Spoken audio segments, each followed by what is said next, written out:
Sorry to interrupt your morning. Now, former Prime Minister Raila Odinga has been confirmed dead, and it has been reported that he died from a heart attack earlier this morning while he was having a morning walk in India. Rest in peace, Raila Odinga. I will speak as one who has journeyed with Kenya and who wishes this country well. I believe strongly that no matter our disagreements, our visions and disappointments, we have to have our country first. We may hold as lofty visions,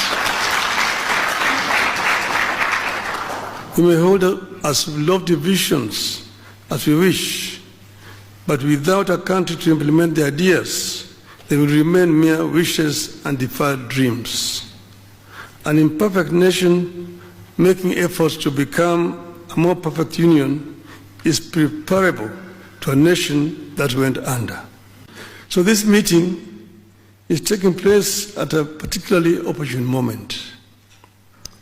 It is the first since the ODM and the UDA signed an MOU that not only preserved the nation, but also set out a broad agenda for the creation of a people-centered, proactive, inclusive, and pragmatic service delivery. The review also comes at a trying time for the country, emerging for those demanding better services and more say in government. The ferment is also driven by those who feel they have to be in power. Both categories are citizens of Kenya. They deserve a hearing. It is my hope that this policy and performance review could lead to a better understanding and ownership of the government by the people. With the lessons from the recent past, I would say that going forward, everything has to be about the people, not the leaders. One of the lessons I hope you have picked is that without the people's understanding and ownership of government policy design and execution, a perception will persist that the government is not delivering. So the persistent concern going forward must be, are we carrying the people along? The country has seen upheavals in recent days. While there are those praying for more of such turmoil as a possible path to power, there are millions of others working and praying for the nation to overcome, stand and thrive, no matter our political differences. My position is that leaders are put in place for difficult times to help turn the tide by providing solutions. We are put in place to merely follow the current. The challenge the national executive must impress on its officials is that they consistently ask themselves, are we leading or following the people? In a time of challenges, are we trying to turn the tide merely trying to survive by doing what is easy and popular? Are we listening to the people or merely talking at them? From outside, you've seen leaders running away from leading and opting for what is easy and popular.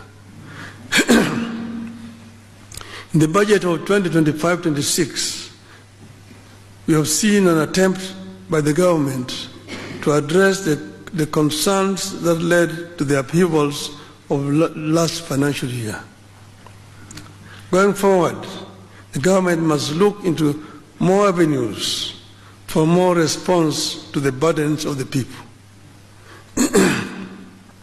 This government must do, not in order to be popular or to win the next election, but because it is the right thing to do.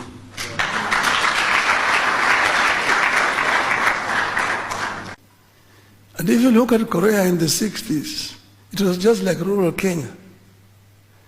If they show you what it looks like, the rural Korea, it was like our rural Kisi today. An urban slum where people are living all over the place, the agricultural land, people living everywhere. Then they decided deliberately that they need to bring people together. People live together.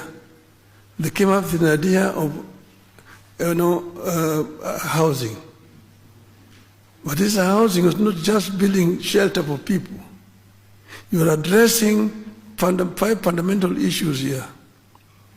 You are addressing employment, you are addressing shelter, you are addressing education, you are addressing health and social amenities.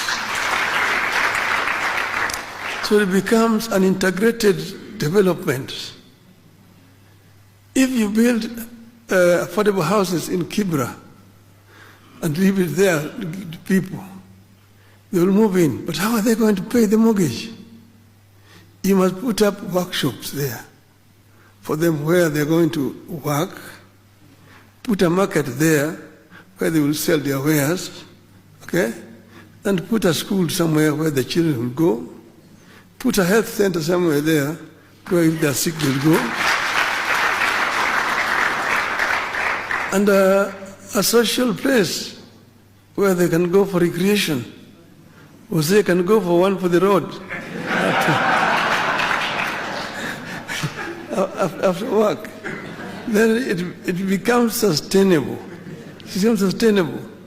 So I'm happy that you Some major breaking news. Indian news outlet ETV Bharat is now reporting that former Prime Minister of Kenya Raila Odinga is dead, quoting both police and hospital sources. Now, according to the news outlet, and I quote, Odinga collapsed during a morning walk within the premises of the Ayurvedic facility and was rushed to a private hospital in Kutha-Tukulam, where he was pronounced dead at around 9:52 a.m. A spokesperson for the Ayurvedic Eye Hospital has said, and it goes on to say that his body is currently kept at the hospital. The spokesman said Odinga and his family had been visiting the hospital, which had earlier helped his daughter regain her vision. This is yet to be confirmed by family sources and close associates, so quite some interesting developing story, and this is going to be a big story in the Kenyan media space throughout the day and definitely throughout the month and the week, if this is true.